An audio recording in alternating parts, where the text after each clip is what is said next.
Hi friends, నా పేరు ప్రభాకర్. మీరు చూస్తున్నారు పిఆర్ టెక్ తెలుగు. ఫ్రెండ్స్, ఈరోజు వీడియోలో నేను మీకు ఏంటంటే డ్వాక్రా మహిళలకు ప్రభుత్వం అనేది ఒక గుడ్ న్యూస్ అయితే చెప్పిందని చెప్పుకోవచ్చు. అదేంటని తెలుసుకోబోయే ముందు ఫస్ట్ టైం మీరు మన ఛానల్ చూస్తున్నట్టయితే మన ఛానల్ని సబ్స్క్రైబ్ చేసుకోండి. ఫ్రెండ్స్, మీరు మన ఛానల్ని సబ్స్క్రైబ్ చేయడం ద్వారా ఎప్పటికప్పుడు మనం పెట్టే కొత్త వీడియోస్ అన్నీ అందరికంటే ముందుగా మీరు పొందగలుగుతారు.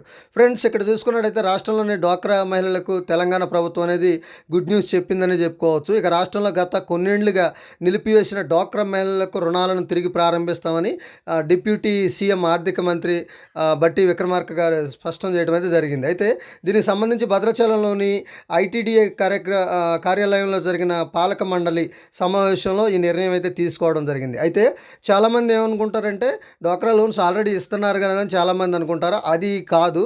సో డ్వాక్రా వాళ్ళకి సున్నా వడ్డీ అంటే వడ్డీ లేని రుణాలను అయితే అందించడం అయితే జరుగుతుంది. ఇక్కడ నుంచి సో ఏదైతే ఈ కార్యక్రమం ప్రతి 3 నెలలకు ఒకసారి కూడా ఈ కార్యాలయంలో దీనికి సంబంధించిన ఇదైతే పెట్టడం జరుగుతుంది. సో దాంట్లో భాగంగా నిర్ణయం తీసుకున్న ఏంటి అంటే ఇప్పటికే ఆల్రెడీ ఉచితంగా మనకి బస్సు ప్రయాణం అనేది ఇస్తున్నాం. సో దాంతోపాటు వడ్డీ లేని రుణాలు కూడా ఇవ్వాలి అని డ్వాక్రా మహిళలకు ఇవ్వాలని ప్రభుత్వం మంచి నిర్ణయం తీసుకున్నట్టయితే చెప్పుకోవచ్చు. ఇది ఒక మంచి మహిళలకి ఒక మంచి గుడ్ న్యూస్ అని కూడా చెప్పుకోవచ్చు అన్నట్టు.